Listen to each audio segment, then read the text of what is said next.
Hello and welcome to our roundtable debate. Today we'll be discussing the following topics: the Cold War, and the Dante policy, which Richard Nixon, General Ford, and Jimmy Carter used to ease rough political relations between us and the Soviet Union. We will also be discussing the 52 Americans who were held hostage in Iran by on November 4th. We will also be discussing the current economic crisis. We will also be discussing the grain embargo and our involvement in Lebanon.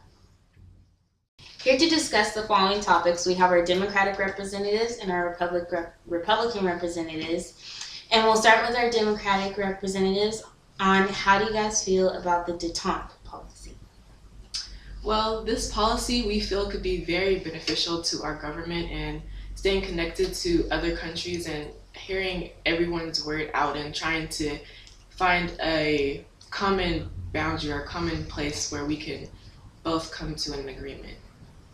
So.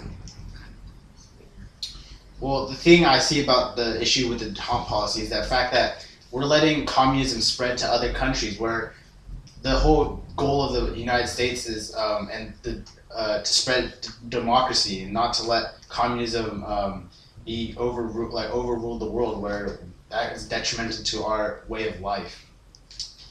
Well, while the detente policy is easing of the strained relations, it is not a fix or it's not a removing of the hostility between the countries. It's a period of improved relations between the major powers of the Cold War, leading to less direct hostility and more communication. Well, so far we've seen things that where the Soviet Union has been able to spread their communism. So I don't know how that would happen, or how we're improving our relations if we spread if they've been able to spread their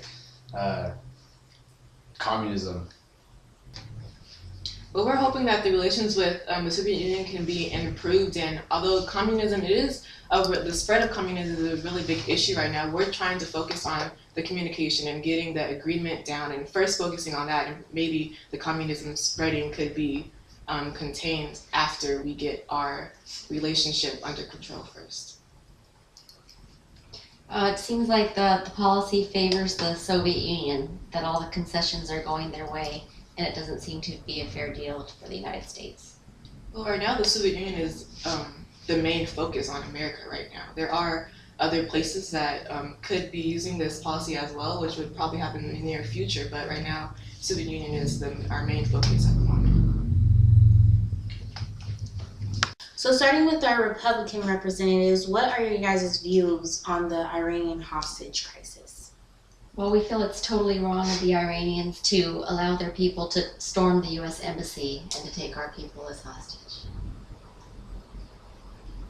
Well, since the beginning of the Cold War, the United States supported any regime that was not communist, no matter how unpopular they were with the people of their country. Iran was not a communist country. However, the people did not support the Shah. He did treat the people badly. However, it was not a communist, and the Democratic Party, we wanted to stay out of as much as possible, stay out of other countries' affairs.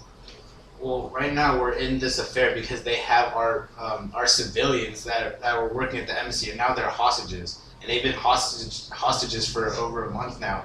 And this is kind of ridiculous because we're not setting any precedent that we should be involved. Whereas Carter has sent has done operations that have failed multiple times. I think we should just go in, send military forces, and take our hostages back, whether it starts a fight or not, and save those hostages, because they're civilians. They're people who have human rights, and they're people from our country, which is most important.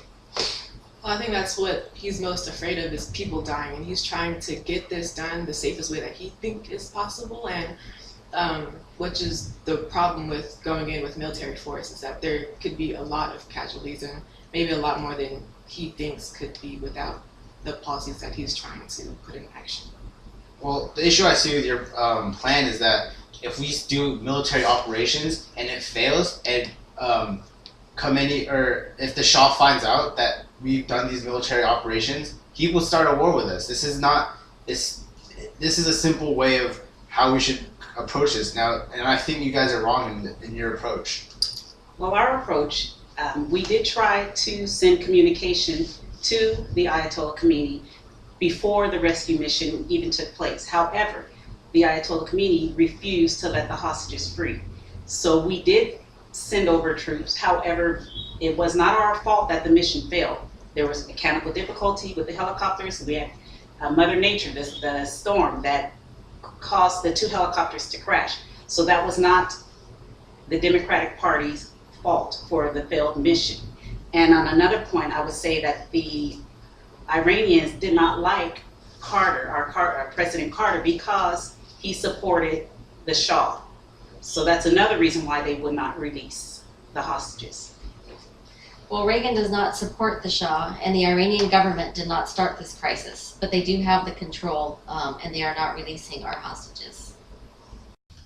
So we are currently in the longest economic crisis with inflation and rising energy prices, with an average unemployment rate of 9%. And starting with our Democratic representatives, what do you guys believe we should do about this current crisis?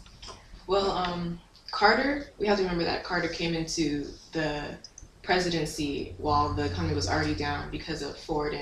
And in a recent debate, he argued that his proposal was a very carefully considered to stimulate jobs, to improve the industrial complex for this country, to create tools for American workers, and at the same time, it would be anti-inflationary in nature. And so doing this, he would have maybe around 9 million new jobs to control that inflation, and also having a plan for the future for like some type of energy policy for our country. We want to lower taxes, because by lowering taxes, we will be able to create more jobs, and the unemployment rate will go down in effect. And this will allow private investors to come in and invest, and will help lift us out of our recession. As previously stated, while Carter cannot be blamed for the double-digit inflation that peaked on his watch, inflation began growing in 1965. And to battle this inflation, Carter plans to appoint Paul Volcker, who is the chairman of the Federal Reserve Board.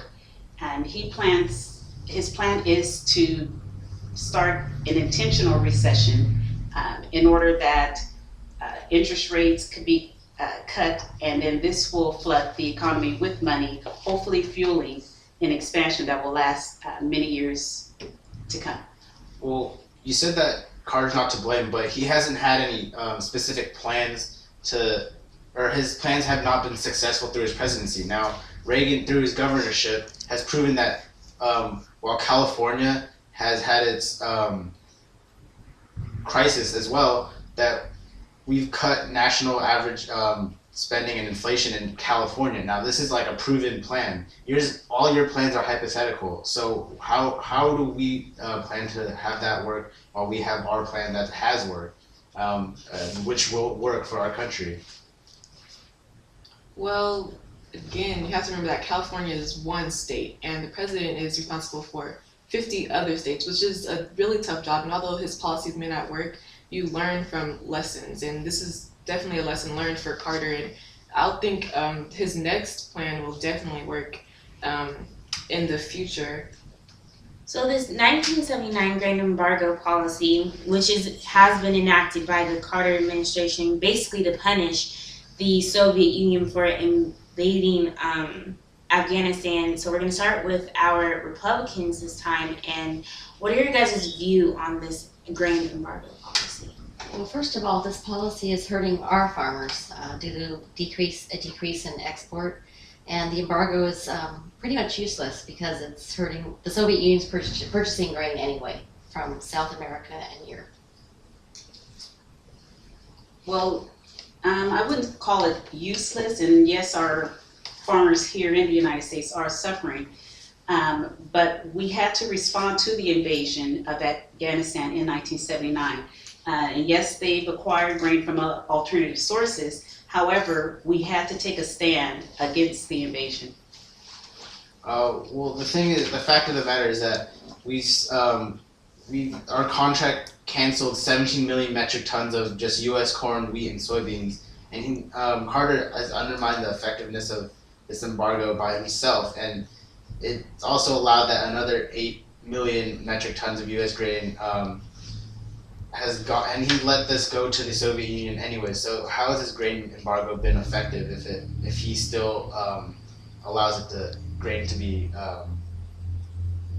procured to the Soviet Union?